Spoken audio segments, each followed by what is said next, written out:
السلام علیکم. خبرناک میں بہت بہت خوش آمدید. میں ہوں آپ کا ہوسٹ آفتاب اقبال اور آج ہمارے ساتھ شو میں شریک ہیں ایک نئے مہمان. یہ بیوروکریٹ ہیں, چیف سیکرٹری رہے ہیں, وفاقی سیکرٹری رہے ہیں اور آج سے یہ ہمارے شو میں باقاعدگی سے تشریف لایا کریں گے. جی جناب شاہ صاحب, میں آپ کو ویلکم کرتا ہوں شو. بہت شکریہ, بہت مہربانی.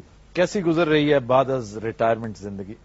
الحمدللہ بہت خوش اور بہت مطمئن. اچھا, یہ ویسے بڑی خوشی اور بلکہ میں سمجھتا ہوں خوشگوار حیرت کی بات ہے. عام طور پر ریٹائرمنٹ کے بعد مطمئن نہیں ہوتے افسران. جوانی ہو, زندگی ہو, نوکری ہو, اگر اس کے اندر کوئی ایسا کام اس نے نہ کیا ہو جو اس کی پشیمانی کا باعث ہو, ندامت کا باعث ہو, تو باقی زندگی بڑی مطمئن اور بڑی خوشحال گزرتی ہے. ایسے بندہ بھول جاتا کہ ایک دن مرنا بھی ہے. ہاں بالکل, یہ پچھتاوا ہے نا, اصل میں تو پچھتاوا ہے جو سب سے بڑی ڈپریشن ہوتا ہے. اور ریپینٹ کرنا ہی سب سے بڑا عذاب ہے. یہ ایبسولوٹلی. تو یہ اللہ پاک نے بچا دیا تو طبیعت بڑی خوش ہے, بڑی مطمئن ہے. آپ کو ہمارا شو کیسا لگا؟ ہاں, it's a very good show آفتاب. بہت عمدہ مجھے یہ شو لگا. مجھے ایسا لگا کہ اس دور میں جب اس قدر یہاں ایک یعنی ابتلا کا زمانہ گزر رہا ہے, ہر طرف کوئی بری خبر ہے, وہاں یہ پروگرام نہ صرف یہ کہ لوگوں کو ہنسا رہا ہے, ان کے غموں کو بانٹ رہا ہے, اس کے ساتھ ساتھ اٹ از ایجوکیٹو اور یہ تھوڑا سا انوویٹو بھی ہے. آپ نے اس کے اندر بہت ساری نئی باتیں پیش کی, کیریکٹرز نئے بنائے. یہ کتنی بڑی بات ہے کہ وہ لوگ جو پرفارم کرتے تھے اسٹیج پہ ان کو آپ نے پیچھے بھیج دیا, اور جو پیچھے نیچے بیٹھنے والے تھے ہم جیسوں کو آپ نے یہاں بیٹھا دیا. This very new. امان کو میں نے بہت شوز میں بلایا. He has perform before the dignitaries many a time. بہت دفعہ اس نے پرفارم کیا. میں سمجھتا ہوں کہ یہ تھیٹر کا آدمی تھا اور آپ نے پہلی دفعہ اس بچے کے ٹیلنٹ کو چھوٹی سکرین پہ ایکسپلور کیا. بچے سے مراد یہ میرے لیے بچہ ہے. حکیم صاحب, جی حکیم صاحب, عمر دیا چڑیلا مر گئی نے. یہ ایک بڑا کام ہے جو آپ کر رہے ہیں. میں سمجھتا ہوں یہ اس کا ایکسپوجر ہونا چاہیے. اچھا جی, بڑی بے یقینی کی فضا ہے. کچھ سیاسی تبدیلی آتی نظر آ رہی ہے آپ کو؟ تبدیلی تو انیویٹیبل ہے, یہ تو آئے گی, مگر یہ جو کوئی مارش اللہ کی افواہیں ہیں, نہیں مارش اللہ میں نہیں سمجھتا. ایگزیکٹلی کوئی چانس. میرا خیال ہے بات ٹیکنوکریٹس والے سلسلے کی طرف جاتی نظر آ رہی ہے کہ ٹیکنوکریٹس کو کسی نہ کسی بہانے سے, کسی نہ کسی طریقے سے لایا جائے گا, کیونکہ اس وقت جو جس پریٹیکسٹ پہ ڈیموکریسی کو ڈی ریل کیا جائے گا یا اس حکومت کو فارغ کیا جائے گا, جس میں میرا خیال ہے سب سے بڑا قصور حکومت کا اپنا ہے. بالکل اپنا. ان کے اپنے کرتوت اس طرح کے ہیں, اس قدر مذاق خیز حکومت میں نے آج تک اس قدر موکری نہیں دیکھی ڈیموکریسی کی یا گورنمنٹ کی. شاید پڑھی بھی نہ ہو, کتابوں میں بھی نہیں ملے گی. چنانچہ اپنے آپ کو ان حالوں تک پہنچایا انہوں نے خود ہے, لیکن اس کا سب سے بڑا جو نقصان ہوا وہ ہماری معیشت کو ہوا. بے شک. اس کی باقاعدہ کمر ٹوٹ چکی ہے. لوگوں کو ہوا جی, کامن مین بیچارہ مر گیا. معیشت بدحال ہوتی ہے تو عوام بدحال ہوتے ہیں. اب سوال یہ ہے کہ اس کو ٹھیک کرنے کے لیے ٹیکنوکریٹس ہی آ سکتے ہیں, وہی اس کے مستری ہیں, وہی کر سکتے ہیں. دیر از نو وے آؤٹ. لیکن سیاسی معاملات کا حل سیاستدانوں ہی کے پاس ہوتا ہے. میں نہیں سمجھتا کہ یہ تجربہ بھی مطلب کامیاب ہوگا. بظاہر یہی لگتا ہے کہ الٹیمیٹلی انہیں بھی فلاپ ہو جائے گا. یہ فلاپ ہی ہوگا اور اس کا انجام بھی ویسا ہی ہوگا جیسا اس سے پہلے ٹیکنوکریٹس کا ہو چکا ہے. تو سر جی, اس میں نواز شریف صاحب کی کیا پوزیشن ہوگی؟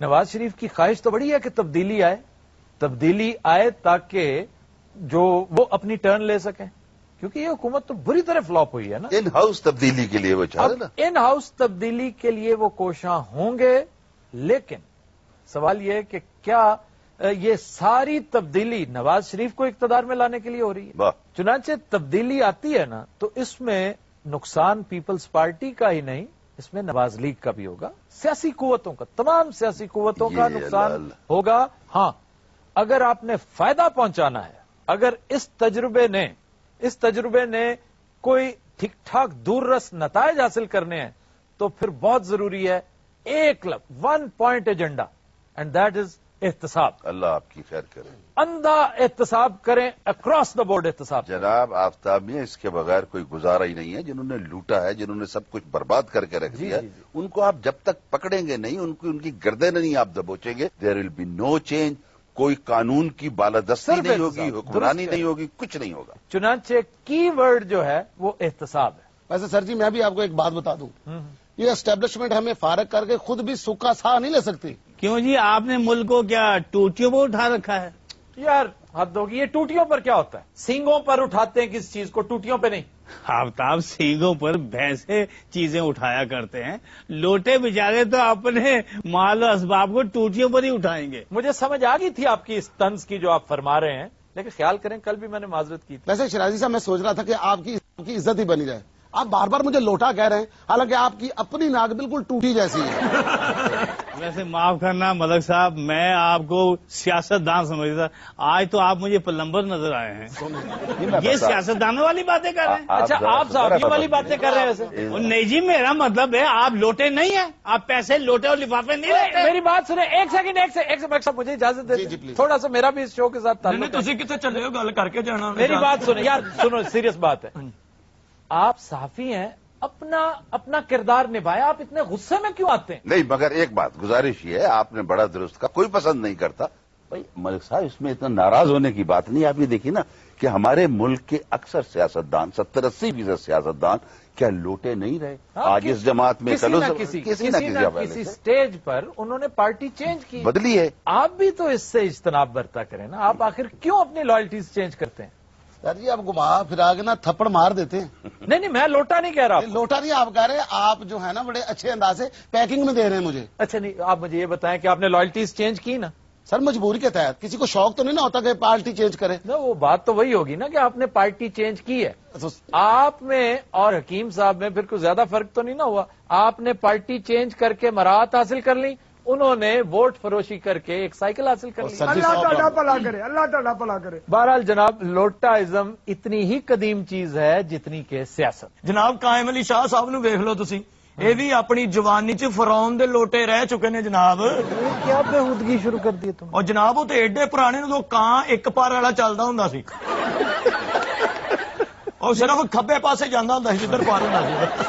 اینے پرانے نے قائم علی شاہ صاحب جناب. ادو کنوینس نہیں سی ہوں, آ مچھیاں نو ہینڈل لگے ہوں. قائم علی شاہ صاحب اینے پرانے نے تو جنگاں تلوار تلوار تو ایجاد ہی نہیں ہوئی, چپیڑا نہ لوگ لڑتے. اس نے کہنا اے جنگ بند کرو, تا معاہدہ سی کہ پٹھے ہاتھ چپیڑ نہیں مارا گے. بڑی جنگ ہو جی, بڑا حوصلہ جی. اگلی صفوں میں جا کے چپیڑے مارے, پھر پتہ لگا جی, پھر پتہ لگتا سی. شاہ جی ایڈے پرانے جناب جدو حکومت آئے نا, انہوں جالے لگے سی. ہاں جی, وہ تو اینے پرانے نے نا, 20,000 سال پہلے کمپیوٹر کالج کھولیا سی انہوں نے ہڑپے دے. ادو تو بندے گھٹ ہوں سن جنہ نے اتوں BA کی.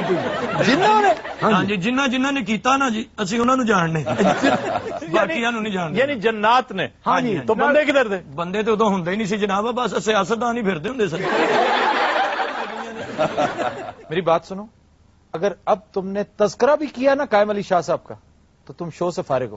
جناب سانو انہاں کول نہ پھڑوا دینا شاہ جی, ساڈے وڈے نے, ساڈے مرشد نے, میں تو ویسے ہی انہاں دا بڑا فین ہاں. جناب تسی باور اوان صاحب نو ویکھ لو, جمشید دستی صاحب نو ویکھ لو, یہ بھی تے اپنے دور چ لوٹے رہ چکے نے نا جناب. یہ کس کے لوٹے رہ چکے ہیں؟ یہ جی یونیورسٹی چ لوٹے رہ چکے ہیں. ہاں جی جناب, سانو اندرلیاں گلاں دا بھی پتہ ہوندا. کیوں؟ انہاں دی ہر چیز جعلی جو نکلن ڈئی. شاپنگ کرنے گئے, انہوں نے اتنے پیسے دیتے نے, تے دکاندار پیسے لے کے بینک چ چلا گیا بھی کتے یہ جعلی تے نہیں. مینوں تو لگتا بابر اوان صاحب دی لت باں جعلی نہ نکل آئے, کتے سیال کوٹا بنوائی ہوے انہوں نے. کیوں نہیں؟ انہاں دی ڈگریاں جعلی تے انج نکلدیاں نے جویں چھپڑ چوں مجھاں نہیں نکلدیاں. فلم سٹار میرا دے نکاح ناوے نکلدے نے. جویں چودھری شجاعت صاحب تقریر کردے نے تے لوکاں دی چیخاں نہیں نکلدیاں. خواتین حضرات, ہم لیتے ہیں ایک بریک, ہمارے ساتھ رہیے گا.